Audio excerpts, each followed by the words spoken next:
Take a break from your busy schedule and join Harold Sala for Guidelines, a 5-minute commentary on living.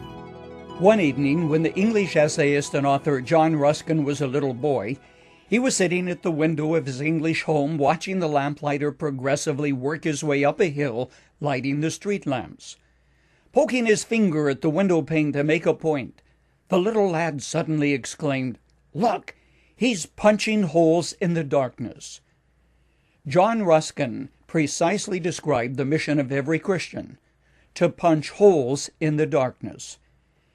At a recent conference, I asked the question, how many of you work in a place where you are the only Christian? Most people raised their hands. Then I asked, how many of you would prefer working where there are many who are believers just like you? The vast majority who raised their hands to the first question also raised them in response to the second question as well. Is it possible, friend, that God put you exactly where you are because He wants you to punch holes in the darkness? You are the light of the world, said Jesus. A city on a hill cannot be hidden. Neither do people light a lamp and put it under a bowl. Instead, they put it on its stand, and it gives light to everyone in the house. In the same way, He said, let your light shine before men, that they may see your good deeds and praise your Father in heaven. But I'm the only Christian where I work, and people make fun of me. Have you forgotten that the least amount of light drives away the greatest amount of darkness? Perhaps that is exactly why God put you where you are. He planted you there so you could be a witness against the darkness. Years ago, I visited Carlsbad Caverns, a huge cave underground so deep that when the lights are turned out, a person absolutely cannot see his hand in front of his face.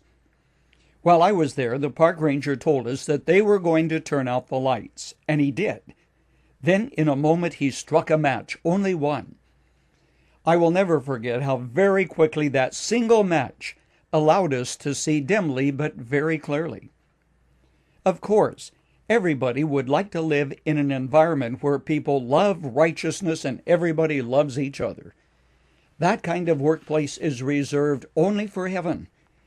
In the meanwhile, God wants you to be the kind of a light which punches holes in the darkness of broken homes and hearts.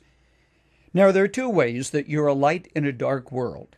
First, it is your visual witness, and then secondly, through your verbal witness. For a moment, think about the impact of your life. It may be far greater than you have any idea. First, you don't have to wear a sandwich board or a t-shirt with a religious motif for people to know that you are a Christian. They know. You have a different sense of values. Off-color jokes just aren't funny to you. You work hard too, and you don't make suggestive comments about the opposite sex.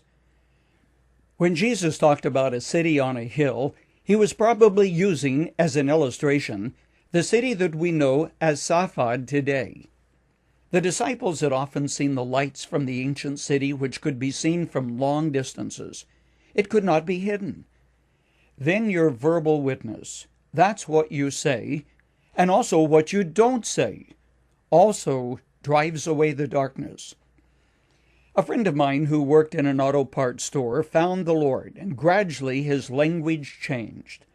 Another employee, not remembering his name, referred to him as that guy, the one at the parts counter who stopped cursing. Thank God, friend, you too can punch a hole in the darkness wherever you are.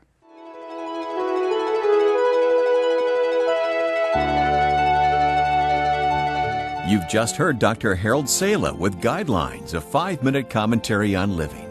If you would like to listen to the program again, download a copy, subscribe to our e-commentary, or view other resources, visit guidelines.org. We would like to hear from you too. You can email us at info@guidelines.org. That's info@guidelines.org. Thanks for listening, and we invite you to join us again for the next edition of Guidelines.